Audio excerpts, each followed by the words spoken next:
2020 has perhaps been the most politics-filled year of the decade, from the presidential debates to the rallies, and in today's video we'll be discussing and going into the best moments from the final 2020 presidential debate. Without further ado, let's dive straight into the highlights from the final US presidential debate. Number 1. Chinese bank account. In this clip we have Donald Trump being asked about why his business had a bank account in China, a place that Trump is known to not be a huge fan of. Anyways, he claims the account was there for business purposes. The company has a bank account in China, so how can voters know that you don't have any foreign conflicts of interest? I have many bank accounts, and they're all listed, and they're all over the place. I mean, I was a businessman doing business. The bank account you're referring to. As you can see, Trump is defending himself by presenting the argument that the account was open for business purposes. However, the reason the moderator brought up this mystery account was that there were some conspiracies that the account may have been used for foreign affairs. Which is, everybody knows about it, it's listed. The bank account was in 2013. That's what it was. It was opened it was closed in 2015, I believe. And then I decided, because I was thinking about doing a deal in China like millions of other people. I was thinking about it, and I decided I'm not going to do it. Number 2. Racism. Coming up next is a clip in which Donald Trump claims that apart from Abraham Lincoln, he has done the most for the African American community. He then goes on to say that he is the least racist person in the room. Joe Biden had a reply for Donald Trump's claims and even referred to him sarcastically as Abraham Lincoln. Your response. First of all, I called my accountants, underwrote it. I'm going to release them as soon as we can. I want to do it, and it'll show how successful, how great this company is. But much more importantly than that, people were saying $750. I asked them a week ago, I said, what did I pay? They said, sir, you prepaid tens of millions of dollars. I prepaid my tax. Tens over the last number of years. Tens of millions of dollars I prepaid. And while doing so, Biden proceeds to tell Trump that he was one of the most racist presidents in US history. He even backs up his statement by giving up examples in which Trump has been racist and or discriminative to people because of their race, country of origin, and even religion. Nobody has done more for the black community than Donald Trump.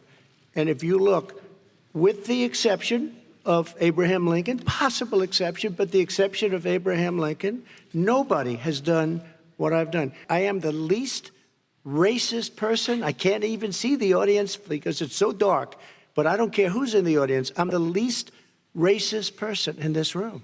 Okay, Vice President Biden, let me ask you very quickly, and then I have a follow-up question for you. Abraham Lincoln here is... Number 3.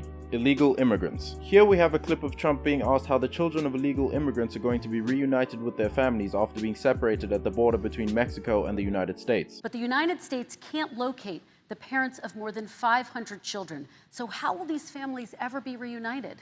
Children are brought here by coyotes and lots of bad people, cartels, and they're brought here, and they used to use them to get into our country. We now have as strong a border as we've ever had. We're over 400 miles of brand new wall. You see the numbers, and we let people in, but they have to come in legally, and they come in through America. After being asked this question, Trump goes off on a rant, seemingly unable to answer the question that he was given. After Trump is done giving his statement, Biden counters by saying that these children are separated on purpose and that they aren't brought by coyotes, but rather by their parents, and that the Border Patrol agenda separates the children as an incentive for the parents to not try and cross the border. How will you reunite these kids with their families, Let me just tell you, Mr. President? they built cages. You know, they used to say, I built the cages. These 500-plus kids came with parents. They separated them at the border to make it a disincentive to come to begin with. Real tough. We're really strong. And guess what? They cannot, it's not coyotes didn't bring them over. Their parents were with them. They got separated from their parents. And it makes us a laughing stock and violates every... Number 4. Drug abuse. Joe Biden defends a previous point he made by stating that people with drug addictions shouldn't be taken to jail, but rather to rehabilitation so they can get better. Trump counters this argument by asking why these changes weren't implemented when Joe Biden was vice president. Because they have a drug problem. They should be going to rehabilitation, not to jail. We should fundamentally change the system, and that's what I'm going to do. But why didn't he do it 4 years ago? Why didn't you do that 4 years ago, even less than that? Why didn't you do it? You were vice president. You keep talking about all these things you're going to do, and you're going to do this. But you were there just a short time ago, and you guys did nothing. We did. You know, Joe, I ran because of you. I ran because of Barack Obama, because you did a poor job. Biden responds by saying that the American people should know both his and Trump's character and reputation and should base their voting on that. Trump also mentions that the reason why he ran for president was because of the bad job that he claims Biden and Obama had done whilst in office. If I thought you did a good job, I would have never run. I would have never run. I ran because of you. I'm looking at you now. You're a politician. I ran because of you. All right, Vice President Biden, your response to that, and then I do have some questions for both of you. Well, I tell you what, I hope he does look at me, because what's happening here is, you know who I am, you know who he is, you know his character, you know my character, you know our reputations for honor and telling the truth. I am anxious to have this race. I am anxious to see this. Number 5. Final thoughts. In the final portion of the debate, Joe Biden states why the people should vote for him and why he will bring respect and other virtues to the United States. He also mentioned that what was on the ballot this year was the character of the entire country. American president, I represent all of you, whether you voted for me or against me, and I'm going to make sure that you're represented. I'm going to give you hope. We're going to move. We're going to choose science over fiction. We're going to choose hope over fear. We're going to choose to move forward because we have enormous opportunities.